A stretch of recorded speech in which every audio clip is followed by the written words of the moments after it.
সভাপতি সংগঠনের নেতৃবৃন্দ সবাইকে জানাই রাষ্ট্রপতি জিয়া রহমানের পূর্ণভূমি বগুড়া জেলা সংগ্রামী সালাম, আসসালামু আলাইকুম। সংগ্রামী ভাই আমার, আজকে আমরা এখানে সমবেত হয়েছি।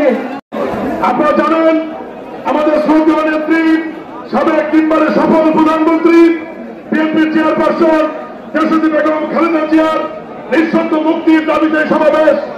এই স্বৈরাচার বিনা ভোটার শেখ হাসিনা সরকার যতদিন ক্ষমতায় থাকবে ওনাকে মুক্তি দিবে না।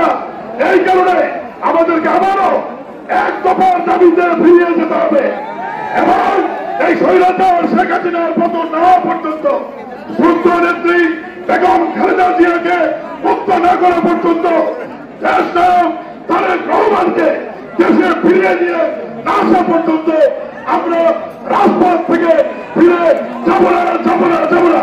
বগুড়া জেলাবাসীর গর্ব আমাদের দেশনেত্রী বেগম খালেদা জিয়ার মুক্তি এবং তার স্বাস্থ্য চিকিৎসার জন্য আজকে যে বিক্ষোভ সমাবেশ, এই বিক্ষোভ সমাবেশে শ্রদ্ধেয় এবং সম্মানিত সভাপতি আমাদের শ্রদ্ধেয় বগুড়া পৌরসভার মেয়র এবং মুক্তির জন্য আজকে বগুড়াবাসী রাজপথে নেমে এসেছে। বন্ধুবাদ দিতে হবে বন্ধুরা আমার।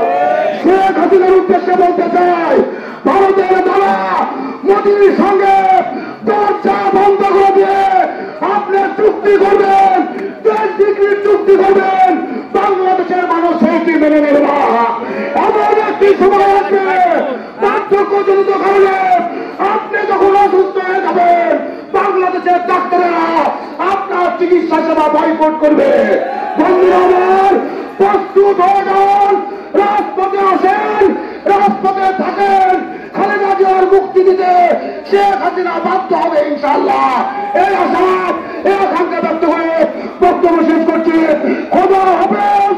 বাংলাদেশ জিন্দাবাদ। শহীদ জিয়া অমর হক। বেগম খালেদা জিন্দাবাদ। দেশ নায়ক তারেক রহমান জিন্দাবাদ।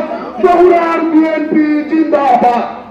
তার চিকিৎসার জন্য আজকের এই সমাবেশে সম্মানিত সভাপতি বগুড়া জেলা বিএনপির সভাপতি রেজাউল করিম বাদশা, আজকের প্রধান অতিথি সাবেক বিমান বাহিনী চিফ, সাবেক এয়ার মার্শাল। মুক্তি মুক্তি মুক্তি চাই, মুক্তি মুক্তি মুক্তি চাই, মুক্তি মুক্তি মুক্তি চাই। আর একটু জোর হলে ভালো হতো, আকাশ থেকে শোনা যায় না। আল্লাহর আওয়াজে পৌঁছে দিতে হবে তো।